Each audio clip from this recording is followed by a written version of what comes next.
Been violent scenes in...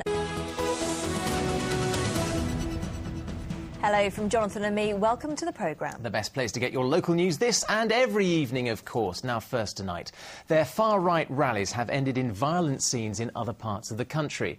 Now they're planning a protest in one of our most multicultural of cities. The English Defence League's plans for a protest in Peterborough have prompted police to ask for a change in the date of a League One football fixture. It's caused disappointment for fans and anger in the wider community that the march should take precedence over the match. Stuart Leiths has this report. It's a multicultural city, but the English Defence League says it wants to protest in Peterborough against what it's described as Islamic extremism on Saturday, December the 11th. Plans which have led the police to ask Peterborough United to move their game that day to the night before. If I feel that the cost of policing this march will be prohibitively expensive and will fall on the taxpayers locally, then I will think very strongly about whether it's viable to continue with it, and on that basis I would write to the Home Secretary and ask her to use her powers to ban it. Peterborough United say they have merely complied with the police's request. No one from Cambridgeshire Police was available to comment on camera today, but in a statement they've said they recognise that this event has the potential to attract significant crowds and would need significant resources to enable it to go ahead while minimising the disruption to those who do not want to be a part of it. They also say that the force supports and will facilitate people's right to peaceful protest. The English Defence League expects up to 2,000 people to join the march. They told us, "We are pleased the police support our freedom to congregate and demonstrate.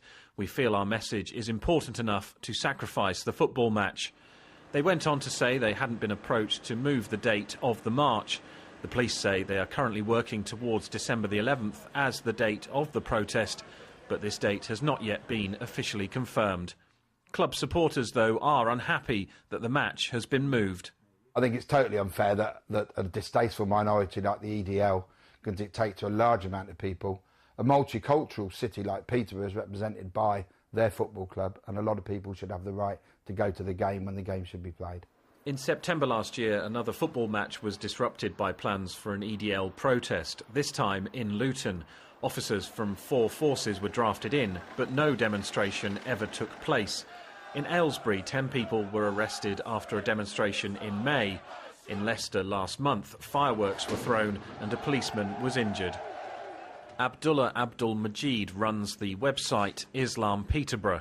The view of the majority of the community within Peterborough, Muslim community in Peterborough, is that if they want to come down, and they're welcome to come down, they're welcome to come to any one of our 5 mosques. They'll be treated as guests within the mosque. If they have any misconceptions about Islam or Muslims, we're prepared to talk to them about it. No route has yet been fixed for the English Defence League protest, and even though there's no certainty the march will even take place, it has already caused disruption to some. Stuart Leiths, Anglia News, Peterborough. Just days after paying an emotional tribute to her teacher, a talented young footballer has died in a crash on a road in Suffolk. Emma Holloway was killed on the A134 near Bury St Edmunds on Wednesday evening. Her teacher, Katie Coulson, was hit by a car when she was out jogging last Friday. On Monday, the 19-year-old posted a message on her Facebook page paying tribute to her teacher, saying, "R.I.P. Miss Coulson, you were a top person and had great laughs. You'll be missed by all." Malcolm Robertson has more. On Emma Holloway's Facebook page, there's a very personal message from her. Live every day as if it's your last. On Wednesday, the 19-year-old from Badwell Ash near Bury St Edmunds was killed. She was on her way home from football training when the car she was driving was involved in a collision with another one on the main road between Bury and Sudbury. At the scene, tributes to the girl who loved football. She was a top player who'd represented Suffolk. This is where Emma Holloway played her football. She joined Sudbury in 2008. She wore the number 10 shirt.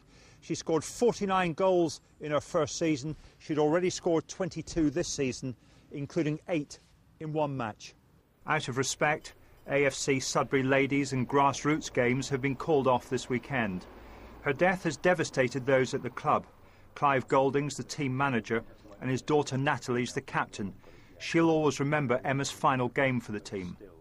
We were 1-0 down. Second half, everyone was tired. she got the team together and come out and scored a hat-trick to make it 3-1 to us. Last night, the ladies having a team meeting, we let some fireworks off in celebration of Emma for playing with us, and at this moment in time there's a lot of sorry people within the club. At Emma's old school in Bury St Edmunds, they've had to face up to a third tragedy in just over a fortnight. Today, head teacher Jeff Barton held a special assembly that reflected the loss of Tom Travers Ashman, a Year 10 student who died after a long battle with cancer, Katie Coulson, a teacher who was killed a week ago when she was knocked down while out running, and now Emma Holloway, who left the school in the summer after her A-levels. Emma had been someone who embodied everything we believe in terms of a sports college here. She'd been a sports leader, she had been the captain of our girls' football team. So to hear that she had been killed in a road accident as well really was a terrible blow for everybody. During the assembly, Katie Coulson's favourite song was played as part of a video tribute. She had a big impact on the school, not least on Emma, whose final Facebook entry this week was very poignant. Mourning the loss of her former teacher, she said, "You'll be missed by us all." Today, 3 people with very close associations to the school are all very sadly missed. Malcolm Robertson, Anglia News, Suffolk. The body of a Territorial Army soldier whose family come from Ely in Cambridgeshire was returned to the UK today.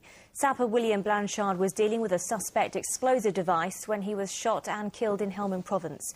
His body was flown into RAF Lynham near Wootton Bassett in Wiltshire earlier this afternoon. MEP Nigel Farage has been re-elected as leader of the UK Independence Party. Mr Farage, whose constituency takes in Milton Keynes, won more than 60% of the vote. He'd stepped down as leader at the general election in order to stand against the Speaker, John Bercow, in Buckingham, and also survived a serious plane crash during the campaign.